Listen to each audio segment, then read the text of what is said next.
وزیر اعظم عمران خان نے Karachi circular railway کے انفراسٹرکچر فیز کا سنگ بنیاد رکھ دیا۔ وزیر اعظم نے 250 ارب روپے کی لاگت سے تیار ہونے والے کراچی سرکولر ریلوے منصوبے کا سنگ بنیاد کینٹ اسٹیشن پر رکھا ہے۔ سرکولر ریلوے کا 29 کلومیٹر ٹریک بغیر پھاٹک کے بچھایا جائے گا۔ بجلی سے چلنے والی ٹرین ہر 6 منٹ بعد اسٹیشن پر آئے گی۔ سرکولر ریلوے کی رفتار 80 کلومیٹر فی گھنٹہ ہوگی۔ ہر ٹرین میں 814 مسافروں کی گنجائش ہوگی۔ منصوبے سے یومیہ 4 لاکھ مسافر مستفید ہوں گے۔ تقریب میں وزیر اعلیٰ سندھ مراد علی شاہ بھی موجود تھے۔ وزیر اعظم نے تقریب سے خطاب کرتے ہوئے کہا کہ 80 کی دہائی میں کراچی ترقی کرنے لگا تھا، مگر پھر شہر انتشار کا شکار ہو گیا۔ اب کراچی ایک بار پھر ترقی کی راہ پر ہے۔ ٹرانسپورٹ شہر کی ایک بنیادی ضرورت ہے جس میں KCR اہم کردار ادا کرے گا۔ پچھلے سال سپٹمبر میں ہم نے کراچی کا ٹرانسفارمیشن پلان بنایا، جس میں سندھ حکومت اور فیڈرل حکومت نے مل کے فیصلہ کیا کہ ہم کراچی کو اپ لفٹ کریں گے۔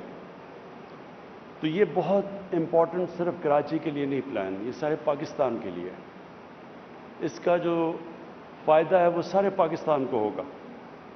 کراچی وہ شہر ہے جو کہ ساری دنیا میں سے انویسٹمنٹ کھینچ سکتا ہے، لیکن اس کے لیے بنیادی انفراسٹرکچر کی ضرورت ہے، اور بنیادی انفراسٹرکچر کے اندر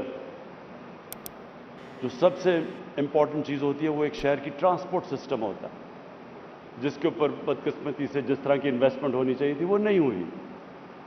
تو یہ KCR ایک اس کی بہت بڑی ایک سرکولر ریلوے جو کہ سارا کراچی کو ٹچ کرے گا اور جو کہ پھر سڑکوں کے اوپر سے پریشر اتارے گا، یہ ایک بہت بڑا سٹیپ اس ڈائریکشن پہ ہے۔ گرین لائن بھی ہے، اور اس کے بعد اور بھی ہمیں بس سروسز پرووائڈ ٹرانسپورٹ کرنی پڑے گی کراچی کے لیے، جس تیزی سے کراچی پھیل رہا ہے۔ جو